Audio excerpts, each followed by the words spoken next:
Do you definitively support the United States carrying out these military strikes? James, the world has long agreed Iran cannot be allowed to get a nuclear weapon. And we support action to prevent that, and that is what this is. And let me remind you why. The strikes are on facilities which are designed for the purpose of a nuclear program. We know that the UN nuclear watchdog has said that Iran has enough heavily enriched uranium to enable it enough for several nuclear weapons. So we like others in the international community, do not want Iran to get a nuclear weapon. You've been calling for de-escalation for days, though. Had you wanted the United States to pursue more diplomacy before taking this action? I was on, I think, your program and many others saying that Iran needed to come to the negotiating table to avoid further escalation, that Iran needed to do what the international community has been seeking for it to do for so long, which is to comply with its non-proliferation obligations and to return to the table to ensure that this did not escalate. But where we go now matters, James, and I want to say again, it is right to call for diplomacy and de-escalation at this point because we do not want to see escalation and a full-scale war in the Middle East. That would be devastating for the people of the region, and it would be a bad thing. It would be obviously highly disruptive to global stability. We share a lot of intelligence with the United States. Have you seen any clear evidence, privately, publicly, that Iran was on the verge of developing a nuclear bomb? First, I don't comment on intelligence matters, but I already referenced the International Atomic Energy Agency's public statements about the state of Iran's nuclear uranium enrichment program. I mean, that is a public statement by the body that is charged with looking at the way in which states deal with nuclear material. Do you know if any American facilities in Australia, for example Pine Gap, were used to help carry out these strikes?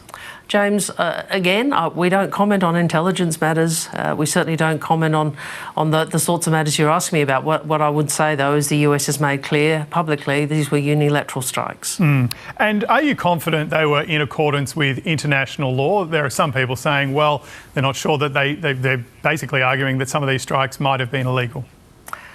I think it's important to remember that the facilities that were struck only exist for the purpose of Iran's nuclear program. That is what we're talking about. And the world has long agreed that Iran is not in compliance with its international obligations when it comes to nuclear material. And the world has long agreed that it is not in the interest of collective peace and security for Iran to gain access to any nuclear weapon. I think people waking up this morning might be wondering what all this means for them back home here in Australia. Does this escalation in this war raise the security risk here, do you think? Well, we always will take advice from our security agencies. We're very conscious of that. But I would again say to Australians, firstly, in relation to travel, I have asked my department to consider whether any further changes in travel advice are required for any location. And so please make sure you stay close to the travel advice if you are considering travelling. Secondly, in relation to domestic security, we obviously take our advice from agencies. What I would say to Australians is it's very important that we guard against any feelings about the conflict, any aspect of the conflict being brought here to Australia. Will you be taking any preemptive steps to boost security at embassies, maybe public places as well? We always keep those sorts of issues under consideration at these sorts of times. All right. Finally, Minister, I just want to ask, we know that a lot of Australians are still stuck in Iran. What are the chances of repatriation flights at the moment, or are you essentially having to get people out by land? Look, it's a very difficult situation on the ground and it is very fluid, changes very quickly and regrettably because of the escalation in military action we weren't able to continue land border crossings out of Israel at this stage. There are reports of airspace being opened for a short period into Israel. If we are able to do so, we will therefore see if we can get a flight in and out. Obviously, that is very fluid, but that is what we are seeking to try and arrange if possible, and we've provided information to people on the ground. It's obviously difficult, but we'll see what we can do.